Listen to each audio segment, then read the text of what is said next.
I inherited $50 million when Aunt Margaret died. My parents never knew, because I wanted to see who they really were. For 35 years, they called me their investment failure, while my brother Daniel got everything. New cars, college tuition, down payments. I got lectures about being a burden, but when they hit rock bottom and faced bankruptcy, I showed up at their hearing with papers they never expected to see.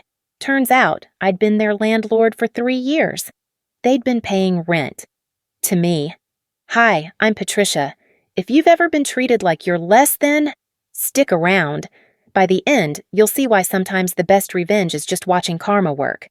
And hey, if this story hits home, hit that subscribe button. Trust me, you'll want to hear how this ends.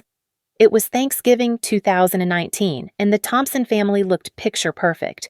My parents' 3-story colonial in Fairfield, Connecticut gleamed with fresh paint. The dining room table practically groaned under my mother's spread. Turkey, stuffing, 3 kinds of pie. My father stood at the head of the table in his Brooks Brothers sweater, carving knife in hand, beaming at my brother Daniel and his new wife Brittany. I was in the kitchen washing the serving dishes. Mom swept in, grabbed the gravy boat, and paused. "Patricia, you've always been so independent," she said, her voice dripping with that particular tone that made the word sound like an insult disguised as a compliment. Through the doorway, I could see Daniel's new BMW sitting in the garage. My 2008 Honda Civic was parked on the street, half a block away, because apparently the driveway was reserved for the real cars. I'm Patricia Thompson. I'm 35 years old, and I work as an accountant at a mid-sized firm in Stamford. I make decent money. Nothing spectacular, but enough to live comfortably. My brother Daniel is 32. He calls himself an entrepreneur, though I've never quite figured out what he actually does besides spend money. When we finally sat down to eat, Dad raised his glass. "I want to thank everyone for being here. Family is everything." His eyes moved around the table, lingering on Daniel and Brittany, touching briefly on Mom, then sliding right past me like I was part of the furniture. Halfway through dinner, Daniel cleared his throat. "So, Dad, Mom, Brittany and I have been talking, and we're ready to expand the business. We're looking at a new office space in Stamford. Real professional setup." My mother's face lit up. "Oh, sweetheart, that's wonderful." "We'd need about $30,000 to get started," Daniel continued, reaching for Brittany's hand. "You know, first and last month's rent, furniture, equipment." Dad didn't even hesitate. "Of course, son. We'll transfer it Monday morning." The words were out of my mouth before I could stop them. "What about my student loans?" The table went quiet. Mom's fork stopped halfway to her mouth. "What was that, Patricia?" Dad's voice had that edge to it, the one that said I'd just committed some social transgression. "My student loans," I repeated, my voice smaller now. "I've been paying them off for 13 years. I just thought—" "Well, you chose to go to UConn," Mom interrupted, her smile tight. "Daniel went to Yale. Different investments yield different returns, honey." "Different investments," I repeated slowly. "Patricia, don't be selfish," Mom said, her voice sharpening. "Family helps family. Daniel is trying to build something. He's a go-getter." I looked at my brother. He wouldn't meet my eyes. Brittany, however, was smirking into her wine glass. "Why can't you be more like your brother?" Dad said, cutting into his turkey with aggressive precision. "He sees opportunities and he takes them. That's what success looks like." I set down my fork. My hands were shaking, so I put them in my lap. "I've been at my firm for 9 years. I just made senior accountant." "That's very nice, dear," Mom said in that dismissive tone I'd heard my entire life. "But it's not quite the same as what Daniel's doing, is it? He's really making moves." After dinner, I helped clear the table while everyone else moved to the living room. Through the doorway, I could hear Daniel talking about his vision and his brand and his network. My parents hung on every word. I stood at the sink, scrubbing the roasting pan, and let my mind drift back 3 years. Back to Aunt Margaret's funeral. Aunt Margaret had been my father's older sister, but they'd barely spoken for the last decade of her life. She was the family black sheep, never married, no kids, worked as a civil engineer, and invested well. My parents called her cold and difficult. I called her once a week. After the service, her lawyer had pulled me aside. Ms. Thompson, your aunt left specific instructions. I need you to come to my office tomorrow, alone. The next day, sitting in that leather chair in downtown Hartford, the lawyer had slid an envelope across the desk. Your aunt's estate is valued at approximately $53 million, he'd said. You are the sole beneficiary. I'd actually laughed. It was either that or pass out. I'm sorry, what? $53 million. Property, investments, cash assets. It's all yours, Ms. Thompson. My hands had trembled as I opened the envelope. Inside was a letter in Aunt Margaret's neat handwriting. Patricia, my dear girl, if you're reading this, I'm gone, and I hope I got to say goodbye properly. I'm leaving everything to you because you're the only one who ever loved me for who I was, not what I could give you. Your parents came to me 5 years ago asking for money, a lot of money. When I refused and told them they were destroying you with their favoritism, they cut me out of their lives. They told everyone I was toxic, unstable, mentally ill. They couldn't stand that I saw through them. I have one request. Don't tell them about this inheritance. Not yet. Find out who they really are. Find out if they're capable of loving you without an ulterior motive. And Patricia, don't let them make you small anymore. You deserve to take up space in the world. Love always, Aunt Margaret. Standing at my parents' sink 3 years later, I dried my hands on the dish towel and touched the necklace I always wore, a small silver compass Aunt Margaret had given me when I graduated college. So you always know which way you're going, she'd said. I knew which way I was going now. I'd known for 3 years, ever since I'd used $2 million of that inheritance to buy my parents' house out from under their mortgage through an LLC. They'd been thrilled when the investment company had offered to refinance their home, paying off their crushing mortgage in exchange for what they thought was a sweet rental deal. They'd been paying rent to me for 3 years and didn't know it. I walked back into the living room. Daniel was showing Dad something on his phone. Mom was cooing over Brittany's new Cartier bracelet, a push present from Daniel, though they didn't have kids. I should get going, I said. Already? Mom didn't look up from Brittany's wrist. Well, drive safe, dear. No one walked me to the door. I let myself out, climbed into my Civic, and sat there for a moment in the cold November air. Through the window, I could see my family, warm and golden in the lamplight, laughing at something Daniel had said. I drove home to my modest apartment in Norwalk, modest by choice, not necessity, and poured myself a glass of wine. My phone buzzed, a text from Daniel. Thanks for not making a scene at dinner. Mom and Dad don't need the stress right now. They're doing so much for us. Us, I thought. Not me. Never me. I'd spent 35 years trying to earn love that was apparently never on the table in the first place. The next few months followed a depressingly familiar pattern. In January, my father called. Patricia, we need to talk about something important. Can you come by this weekend? I drove out on Saturday. They sat me down in the living room, the same room where we'd had 1,000 family meetings, none of which had ever been about celebrating anything I'd done. Sweetheart, Mom started, her voice syrupy sweet, always a bad sign. You know how much we love you. We need to borrow some money. Dad cut in, never one for subtlety. Nothing major, just $15,000. The roof needs emergency repairs. If we don't fix it now, we're looking at water damage, mold, the whole nightmare. I looked at the ceiling. It looked fine to me, but I wasn't a contractor. $15,000? We'll pay you back, Mom said quickly. 3 months? Tops. We're just a little tight right now. I thought about saying no.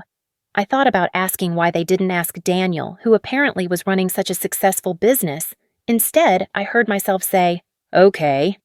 Oh, thank you, sweetheart. Mom actually hugged me. It felt like being hugged by a store mannequin. I wrote the check that afternoon. $15,000 from my regular bank account, the one that held my actual salary, not the investment accounts holding Aunt Margaret's fortune. 2 weeks later, I was scrolling through Facebook during lunch when I saw it. Photos from my parents' Caribbean cruise. 7 days in Aruba, Mom in a sundress, Dad with a piña colada, both of them grinning at the camera. Much needed vacation. Blessed life. My hand tightened around my phone. The post had 63 likes. I called my father that evening. "Dad, I thought the roof—" "The roof can wait until spring," he said breezily. "Contractor said it wasn't as urgent as he initially thought." "Why? Is something wrong?" I saw the vacation photos. A pause. Then, "Patricia, we work hard. We earned a vacation. What's your point?" "My point is I just lent you $15,000 for an emergency." "And we're grateful," he said, his voice cooling. "But Patricia, we're adults. We don't need you policing how we spend our money. That's very controlling behavior." He hung up before I could respond. I sat on my couch, staring at my phone, feeling like I'd just been gaslit into apologizing for what exactly? For noticing that the emergency had funded a luxury vacation? March brought Daniel's wedding. The ceremony was at the Fairfield Country Club, the same place my parents had told me was too expensive when I got married 5 years earlier. My wedding had been at a local inn, pretty but nowhere near the country club level. Daniel and Brittany's wedding cost $80,000. I knew because Mom had posted about it in the family group chat. So grateful we could give our son the wedding of his dreams. At my wedding, my parents had contributed $2,000. "You're a grown woman, Patricia. You have a job. Figure it out." I stood in the back during Daniel's reception, watching my parents dance with the newlyweds, and felt something crack inside my chest. Not break. Breaking would have been cleaner. This was more like watching a support beam develop a fault line. The honeymoon was 2 weeks in Bora Bora. Brittany posted photos every single day. Overwater bungalows, sunset dinners, couples massages, snorkeling in crystal clear water. My honeymoon had been a long weekend in the Poconos. Nice enough, but not exactly Bora Bora. I texted Daniel, "Beautiful photos. You guys look happy." He responded with a single emoji. In May, my 35th birthday fell on a Tuesday. I'd learned long ago not to expect much fanfare. My parents weren't birthday people, as Mom liked to say, but she'd insisted on taking me to dinner that weekend, so I drove out to Fairfield on Saturday afternoon. We went to Olive Garden, the one by the highway, not even the nicer location in town. "Order whatever you want," Dad said generously, as if we were at a 5-star restaurant instead of a chain with unlimited breadsticks. Halfway through dinner, the check came. Dad looked at it, then at me. "You've got this one, right? We've been spending so much on Daniel's wedding expenses." I paid. $86 for 4 people, including tip. Daniel's 32nd birthday had been 2 months earlier. They'd rented a yacht for a private party in Long Island Sound. The gifts alone had probably cost $5,000. A Rolex, a golf club membership, a weekend in Napa Valley. "Shh, well, Daniel has Brittany now," Mom said when I didn't immediately thank them for letting me pay for my own birthday dinner. "He has responsibilities. You're just you. Just me." I drove home that night and sat in my car in the parking lot of my apartment building for 20 minutes, crying so hard I couldn't see straight. I was 35 years old, and I was still hoping my parents would see me. Really see me. By July, I'd stopped going to family events. I made excuses. Work, friends' weddings, home repairs. My parents barely noticed. Daniel certainly didn't. But the extended family did. My cousin Emma called me in August. "Hey, Patricia, I heard you're not coming to the reunion. Is everything okay?" "Yeah, I'm just really busy with work." "That's weird, because Uncle Richard said you've been refusing to help the family. He said you're going through some kind of phase where you think you're too good for everyone." I closed my eyes. "He said that? Is it true? Are you and your parents fighting?" "Emma, have you ever noticed that my parents treat Daniel and me differently?" A long pause. "I mean, I guess. But Daniel's always been the golden boy. That's just how it is." That's just how it is. I started declining family events altogether. Apparently, this made me difficult. The family group chat that I was conveniently never added to must have been lighting up with speculation about my behavior.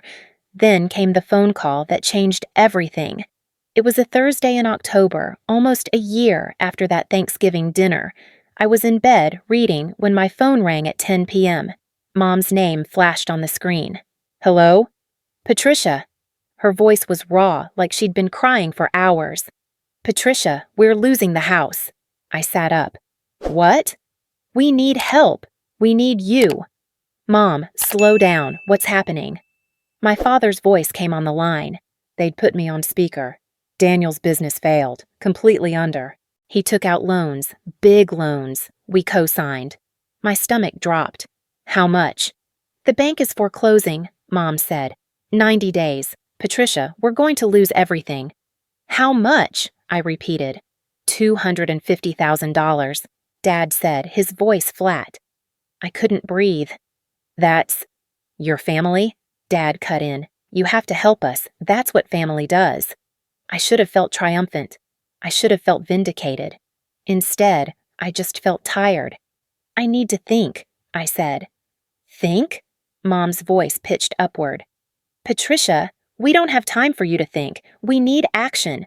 We need you to step up for once in your life. For once in my life, I'd paid off their credit cards 3 times. I'd lent them money that was never repaid. I'd organized family gatherings they never thanked me for. I'd shown up for every holiday, every birthday, every event, even when I wasn't wanted. And I'd done it all for once in my life. I'll call you tomorrow, I said and hung up. I sat in my dark bedroom, staring at the wall. Then I got up, went to my desk, and pulled out a folder I'd been maintaining for 3 years. Every loan I'd given them, every dismissal, every comparison, every casual cruelty. I'd documented it all, not because I was planning anything, but because Aunt Margaret had taught me that records mattered. $50,000 in loans over the years, never repaid. Dozens of text messages. You're being selfish. Why can't you be more like Daniel? Family helps family, unless you're not really committed to this family. I opened my laptop and pulled up the file I'd been afraid to look at too closely. The LLC that owned my parents' house. Greenwood Holdings, named after the street where Aunt Margaret had lived. The house they thought they were renting from some faceless investment company was mine. I'd bought it 3 years ago, paid off their mortgage in full, and created a rental agreement that let them stay there at a rate far below market value. They'd been paying their daughter rent for 3 years and didn't know it. I picked up my phone and called the one person who'd been telling me the truth for years. Amanda answered on the second ring. Babe, it's 10:30. What's wrong? Amanda had been my best friend since college. My parents called her a bad influence because she'd once told my mother point blank that the favoritism was abusive. They called, I said. Daniel's business collapsed. My parents are facing foreclosure. And they want you to bail them out. $250,000. Amanda whistled. Jesus, what did you say? I said I'd think about it. Are you thinking about it? Please tell me you're not actually thinking about it. I stared at the file on my laptop screen. Amanda, you know what this is, right? Like, we've talked about it, but seeing it written out like this. Every loan, every insult, every time they chose Daniel over me. It's textbook golden child scapegoat dynamic. Babe, I've been telling you this for 10 years. I kept hoping they'd change. I kept thinking if I was just good enough, successful enough, helpful enough. Patricia, stop. You could cure cancer and they'd ask why you didn't do it faster. You can't earn love from people who are emotionally incapable of giving it. I closed the laptop.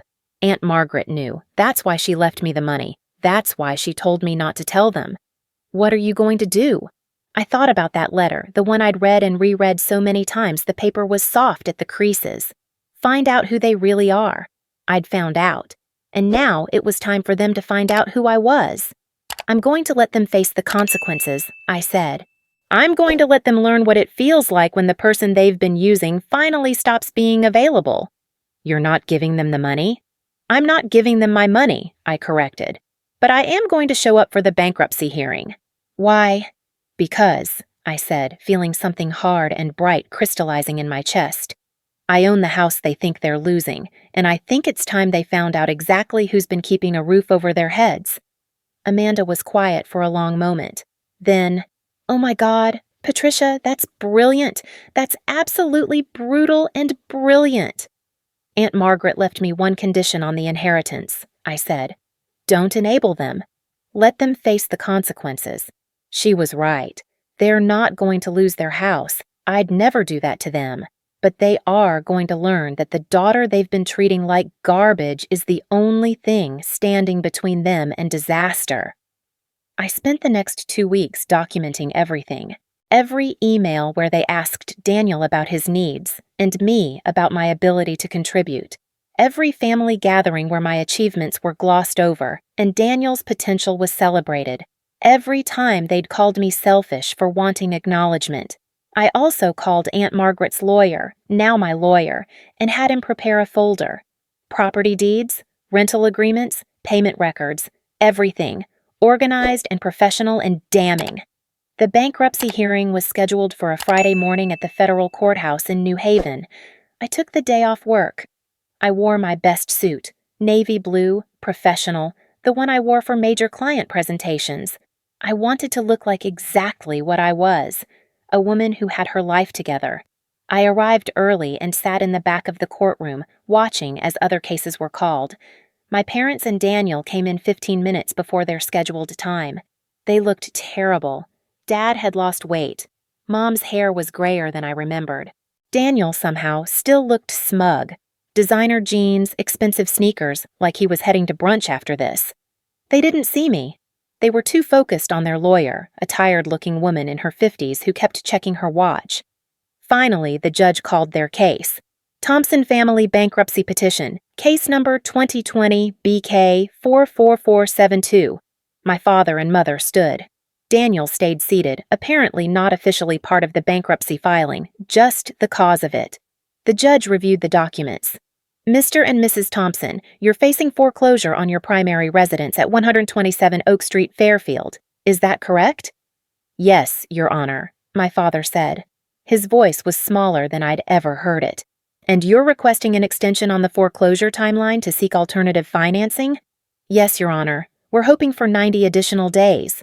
The judge looked over her glasses. The property owner would need to agree to that extension. Is the mortgage holder present? Their lawyer stood. That would be First National Bank, Your Honor. We've filed a request with them, but we haven't received a response. A voice spoke from the back of the courtroom. My voice. Actually, Your Honor, that would be me. Every head turned. I stood and walked down the center aisle, my heels clicking on the tile floor. My mother's face went white. Patricia, what are you doing here? I didn't answer her. I addressed the judge. I'm Patricia Thompson, Your Honor. I own the property at 127 Oak Street through Greenwood Holdings, LLC. The judge's eyebrows rose. You're the daughter? Yes, Your Honor. My father's lawyer looked confused. Your Honor, that's impossible. First National Bank holds the mortgage. Held the mortgage, I corrected. Past tense, I purchased the property and satisfied the mortgage 3 years ago. The Thompson family has been renting from my LLC since then. I have the documentation here. My lawyer, I'd asked him to wait outside until I signaled, entered the courtroom now and approached the bench. He handed a folder to the judge. The judge reviewed the documents in silence. The courtroom was so quiet I could hear my mother's breathing, rapid and shallow. Finally, the judge looked up. These appear to be in order. Ms. Thompson did indeed purchase the property in October 2017. The mortgage was paid in full at that time. The current occupants have been paying rent via direct deposit to Greenwood Holdings. She looked at my parents. Did you know your daughter owned your home? No, my father whispered. That's impossible, Daniel said, standing up. Patty doesn't have that kind of money. She's an accountant at some nobody firm. The judge's expression hardened. Sit down, sir. You're not a party to this proceeding. Daniel sat, but he was staring at me like I'd grown a second head. The judge turned to me. Ms. Thompson, are you willing to negotiate with your parents regarding their continued residence? This was it. The moment I'd been planning for 3 years. The moment Aunt Margaret had prepared me for. I looked at my parents, really looked at them. My father's hands were shaking. My mother had tears running down her face. They looked old, suddenly, scared. I'd spent 35 years trying to make these people love me. 35 years of being the responsible one, the reliable one, the one who didn't need anything because I was so independent. And in all that time, they'd never once asked what I needed, what I wanted, what I dreamed about. Your Honor, I said, my voice steady, I'd like to address my family directly, if I may. The judge nodded. Proceed. I turned to face my parents fully. Daniel was between them, looking like he wanted to bolt. For 35 years, I started. You made me feel worthless. You gave Daniel everything: money, support, love, opportunities. You celebrated his potential while dismissing my achievements. When I made senior accountant, you changed the subject. When Daniel announced he was thinking about maybe starting a business someday, you threw him a party. Patricia, my mother started. I'm not finished. My voice was harder than I'd ever heard it. I lent you $50,000 over the years. $50,000. Not once did you pay me back. Not once did you say thank you. Instead, you told extended family I was selfish, that I refused to help. You made me the villain in a story where I was the only one actually showing up. My father's face was red. We raised you. We gave you everything. You gave Daniel everything, I corrected. You gave me criticism and blame and the honor of funding a family that rejected me at every turn. The courtroom was silent. Even the clerk had stopped typing. Here's what's going to happen, I said. Option A, you enter family therapy, all three of you. You write a public apology to the extended family, correcting the lies you've told about me. You pay back the $50,000 in installments we'll agree on, and we attempt to build an actual relationship based on honesty. Option B, I evict you according to Connecticut state law. We go no contact permanently. Every penny you've paid me in rent gets donated to charity in Aunt Margaret's name, and you figure out your housing situation without my help. My mother was openly sobbing now. Patricia, please, you can't. I can, I said, because unlike you, I actually care about this family. I'm not leaving you homeless, but I am done being treated like I don't matter. I looked at the judge. Your Honor, I'm requesting 48 hours for my family to make their decision. The judge was looking at me with something that might have been respect. Granted. We'll reconvene Monday morning, 9 a.m. to hear their response. She banged her gavel. Court is adjourned. I turned and walked out of the courtroom without looking back. I sat in my car in the courthouse parking lot for 10 minutes after the hearing, hands gripping the steering wheel, trying to stop shaking. Not from fear, from adrenaline. From the sheer weight of finally saying everything I'd been holding in for 35 years. My phone buzzed. Amanda. How did it go? I did it, I said. I told them everything, in front of a judge, their lawyer, everyone. Oh my God, what did they say? Nothing. They couldn't. I gave them 48 hours to choose therapy and accountability, or eviction and no contact. Amanda let out a whoop so loud I had to pull the phone away from my ear. Patricia Thompson, I have never been more proud of you in my entire life.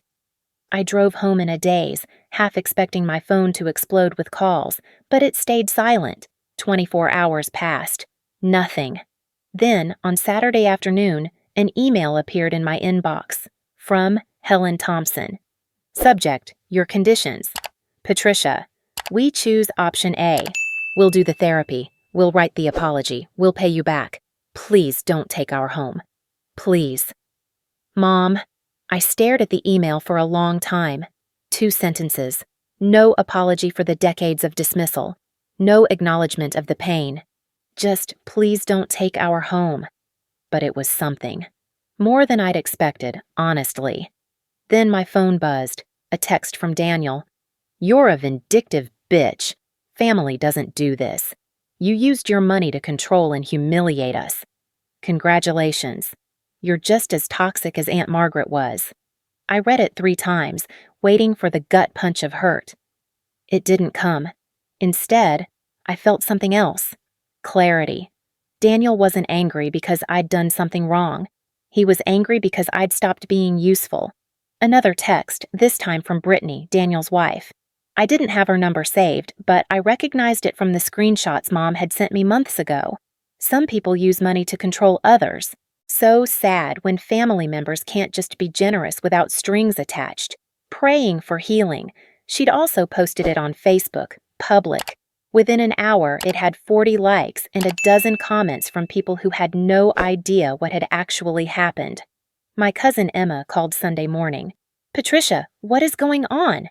Brittany posted something cryptic, and now my mom is saying there was some kind of scene at a courthouse?" I took a breath.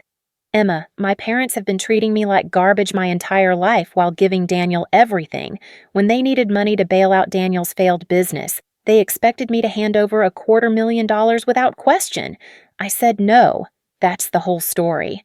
But Brittany said you're using money to control them? Emma, I own the house they live in, have for 3 years. They've been paying me rent without knowing it. When they faced foreclosure because of Daniel's debts, I offered them a choice: family therapy and honesty, or they can find somewhere else to live. That's not control. That's boundaries." Silence on the other end. Then, quietly, "They've been paying you rent?" "Yes." "And they didn't know?" "No." Another long pause. Holy shit, Patricia. I had no idea things were that bad. Nobody did. That was kind of the point. Monday morning, I arrived at the courthouse at 8:30. My parents were already there, sitting on a bench outside the courtroom. Daniel wasn't with them. Mom's eyes were red and swollen. Dad stared at the floor. When they saw me, Mom stood. "Patricia, can we talk? Before we go in?" I nodded. We walked to a quieter corner of the hallway. "We're sorry," Mom said, the words tumbling out fast. "We're sorry we made you feel less than. We're sorry we compared you to Daniel. We're sorry we took you for granted." Dad cleared his throat. "We were wrong. We see that now." I wanted to feel something: relief, satisfaction, vindication. Instead, I just felt tired. "Do you, though? Do you actually see it? Or are you just saying what you think I need to hear so you don't lose your house?" Mom flinched. "That's not fair." "Mom, you called me selfish for asking why Daniel got $30,000 while I'm still paying student loans. You told extended family I refused to help you when I've given you $50,000 over the years. You forgot my birthday but threw Daniel a yacht party. So tell me, what exactly isn't fair?" Dad's hands clenched into fists. Not threatening, just frustrated. "We made mistakes. Parents make mistakes. But we're here now, aren't we? We're willing to do the therapy." "Because you have to," I said, "not because you want to." "Does it matter?" Dad shot back. "We're doing it. Isn't that enough?"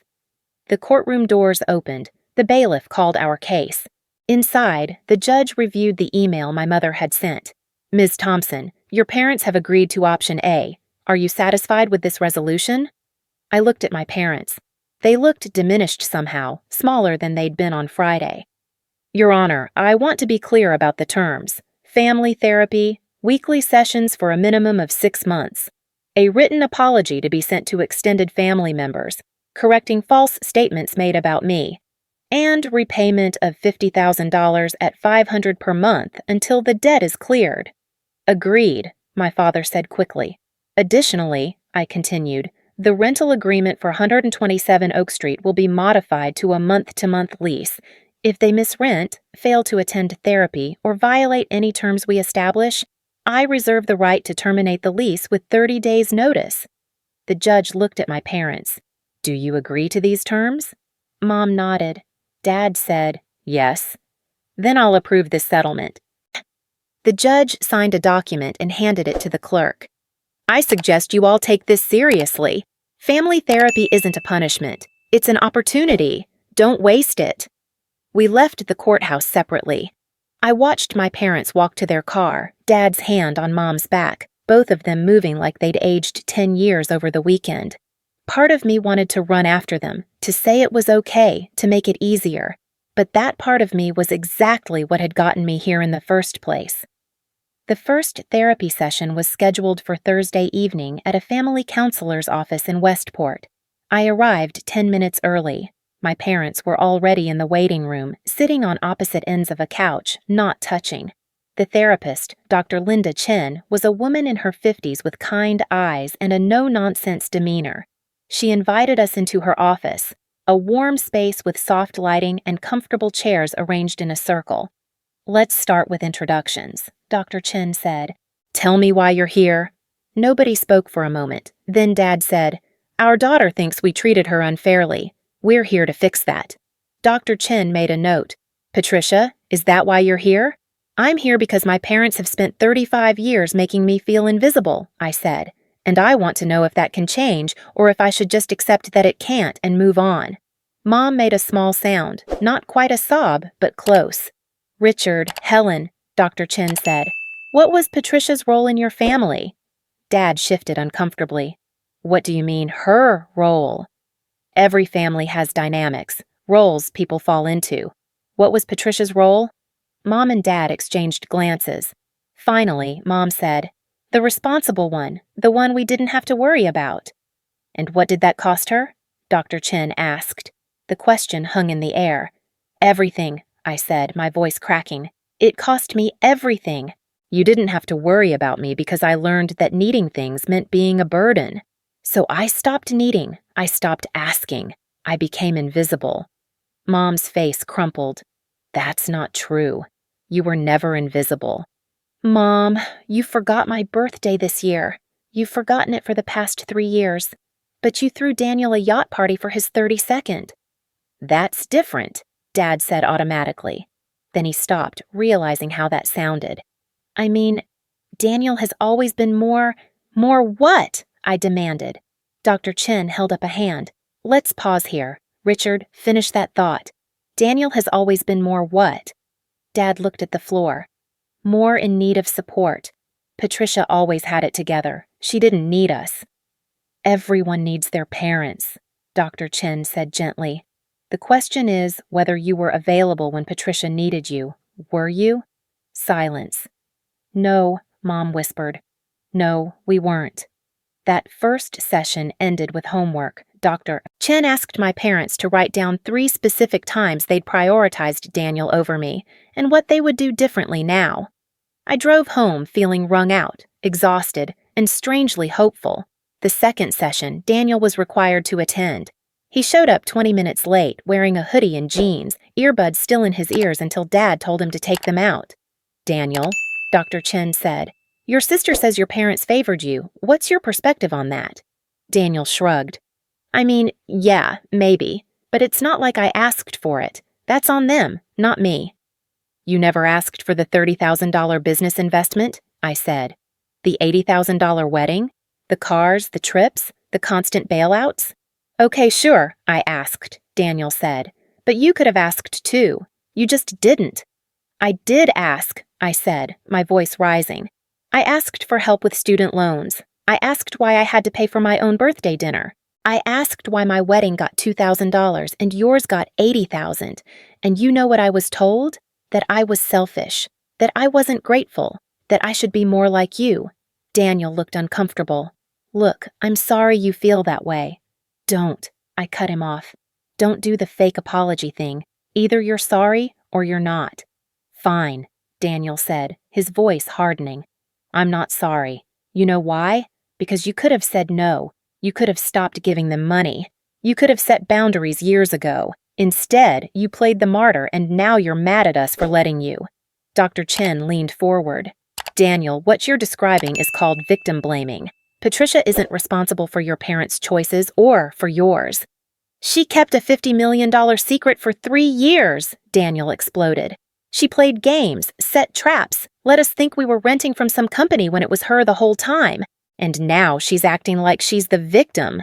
She's the manipulator here." "I found out who you really are," I said, my voice shaking. "That's not manipulation. That's truth. Aunt Margaret told me to wait, to see if any of you could love me without an ulterior motive. Guess what? You couldn't." Daniel stood up. "I'm done. This is bullshit. Patty, you win, okay? You get to be the hero with your money and your conditions and your moral superiority. Congratulations." He walked out, slamming the door behind him. Dad started to stand, to go after him. Dr. Chen stopped him with a look. "Let him go," she said. "This is about the 3 of you right now." Mom was crying. "He's right, though. We failed both of them. We turned them against each other. We didn't turn them against each other, Dad said. Patricia did this. She had all that money and she watched us struggle. I watched you struggle with consequences of your own choices, I interrupted. Daniel's business failed because he was gambling and buying luxury goods. You co-signed his loans without doing due diligence. Those are your choices, not mine. But you could have helped. I did help, I was shouting now, years of suppressed rage finally erupting. I helped for 35 years. I gave you money you never repaid. I showed up for every holiday even when you made it clear I wasn't wanted. I tried so hard to be good enough, helpful enough, invisible enough to earn a fraction of what you gave Daniel without him even asking. I was crying now, ugly sobs that made my whole body shake. And you want to know the worst part? I would have given you the money, even after everything, if you just once treated me like I mattered. I would have written that check. But you couldn't even do that. Even when you needed me, you made it feel like I was the problem. Dr. Chen handed me a box of tissues. The room was silent except for my crying and Mom's quiet weeping. Patricia, Dr. Chen said gently, what do you need from your parents? I need them to see me, I said. Not as the responsible one or the backup plan or the safety net. As their daughter. As a person who has value outside of what I can do for them. Dr. Chen turned to my parents. Can you do that? Dad's face was wet with tears I'd never seen before. I don't know. I want to, but I don't know if I know how. Then learn, I said. That's what therapy is for. Over the next 3 months, we met every Thursday. Daniel came to 2 more sessions before dropping out entirely. He and Brittany separated in December. Apparently, she'd been cheating on him with his former business partner. The irony wasn't lost on anyone.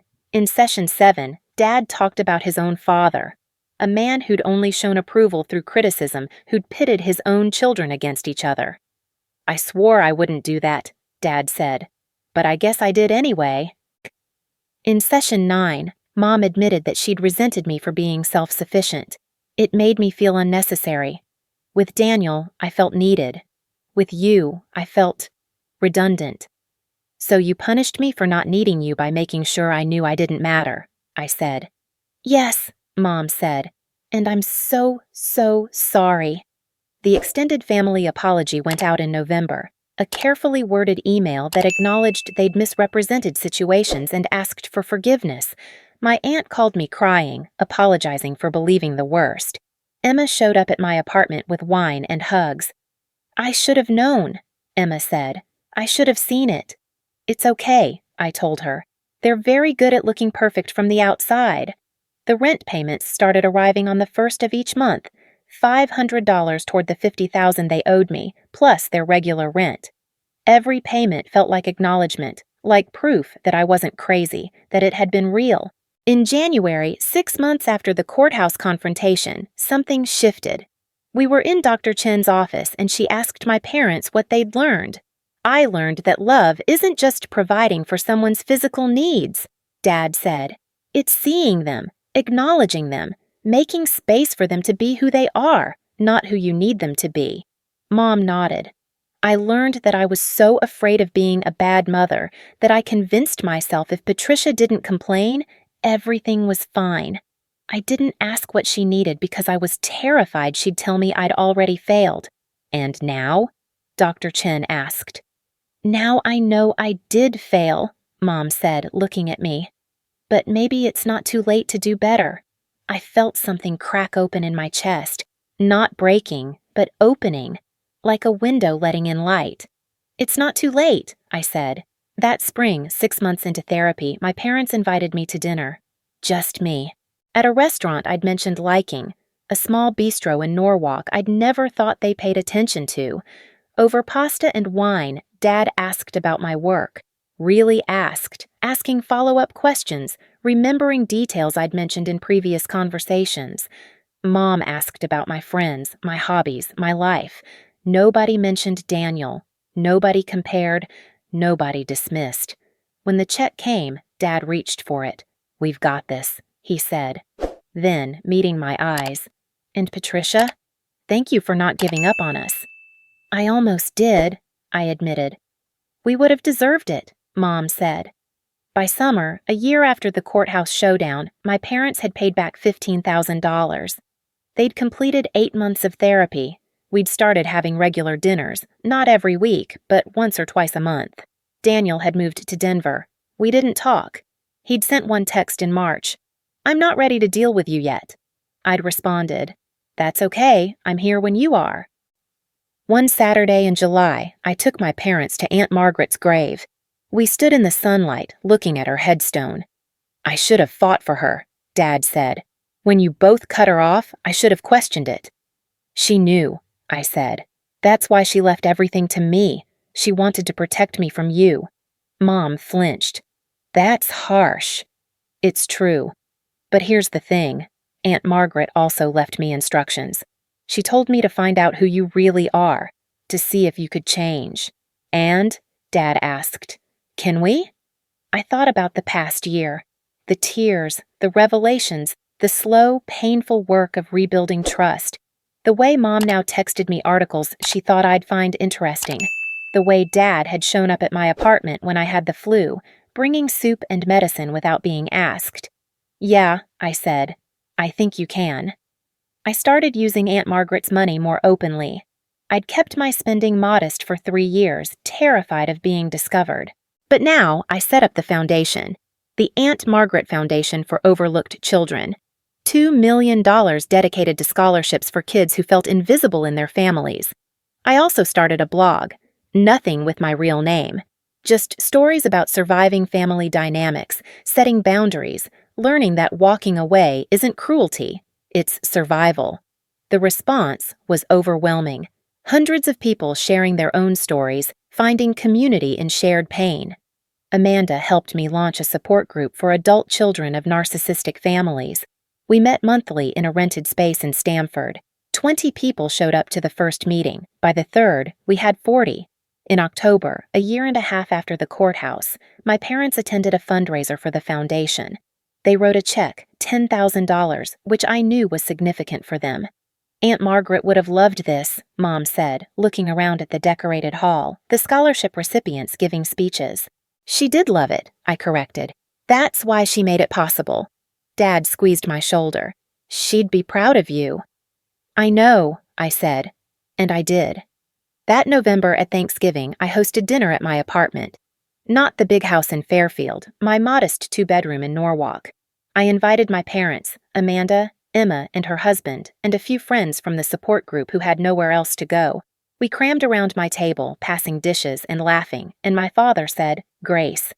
We're thankful for second chances, for daughters who are stronger than their parents, for the opportunity to do better." After dinner, Mom helped me wash dishes. "I want you to know," she said quietly. "I understand now why you kept the inheritance secret. You needed to protect yourself. And I'm sorry you had to." "I'm not," I said. "It taught me that I don't need your approval to have value.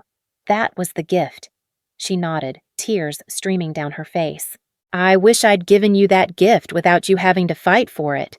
"Me too. But we're here now." In December, Daniel called, first time in over a year. "Hey," he said. "I'm in therapy, in Denver. My therapist suggested I call you." "Hi, Daniel." "I've been working through some stuff, about family, about how we grew up, about everything." "Okay." "I was the golden child," he said. "And that fucked me up just as much as being the scapegoat fucked you up. Just differently." I sat down on my couch, surprised. "I'm listening. They gave me everything, so I never learned to work for anything. I never learned to fail.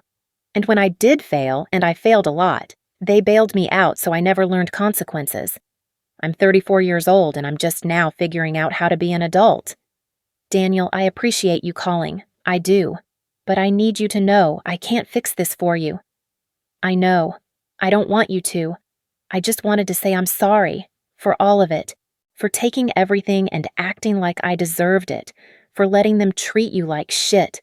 For calling you a vindictive bitch when you were just trying to survive." My throat tightened. "Thank you." "I'm not asking to be best friends or anything," Daniel said.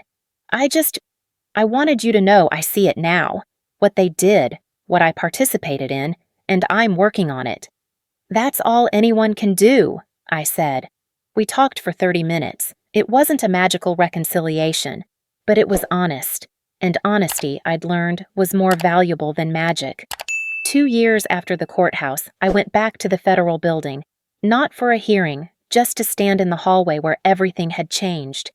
I thought about the woman I'd been that day, shaking with adrenaline and fear, clutching documents that proved I wasn't crazy, that it had all been real, standing up to my parents for the first time in my life. I thought about Aunt Margaret's letter, find out who they really are. I'd found out. They were flawed, damaged people who'd hurt me badly, but they were also people capable of change when forced to confront their choices, and I'd found out who I was too. Not the backup plan, not the safety net, not the invisible daughter working overtime for scraps of approval. I was Patricia Thompson. I was a woman who'd survived being unseen and had chosen to make herself visible, not by shrinking to fit into their vision, but by expanding until they had no choice but to acknowledge me. I pulled out my phone and recorded a video for my blog, for the people still fighting to be seen in families that refused to look. People ask me if I regret it, I said to the camera. Regret what? Setting boundaries? Letting my parents face consequences? Revealing that I'd been their landlord all along? I shook my head. I don't regret it. You know what I regret? The 35 years I spent trying to earn love from people who saw me as a resource, not a person. I regret every time I accepted their dismissal as truth. I regret not learning sooner that you can't change people who don't want to change. But here's what I don't regret: giving them a choice. I could have just walked away, cut them off completely. But I offered them option A: therapy, honesty, accountability, a chance to build something real. And you know what? They took it. They're trying. 2 years later, we're not perfect. We probably never will be. But we're honest, and that's something. I smiled at the camera. If you're the invisible child in your family, the one who gives everything and gets nothing back, the one they only call when they need something, you're not selfish for wanting more. You're not cruel for setting boundaries. You're not wrong for walking away. The best revenge isn't making them suffer. It's building a life so full their opinion of you becomes irrelevant. It's learning that love isn't something you earn by being useful. It's something you deserve just for existing. I'm Patricia Thompson. I inherited $50 million and kept it secret to see who my parents really were. They failed the test. But then they chose to do better, and I chose to let them try. Not because I needed them to change for me to be okay, but because I was already okay. And from that place of okayness, I could offer grace. I stopped recording and looked up at the courthouse, the building where I'd finally told the truth, where I'd stopped being invisible. Thank you, Aunt Margaret, I whispered. You were right about everything. And then I walked out into the sunlight, free.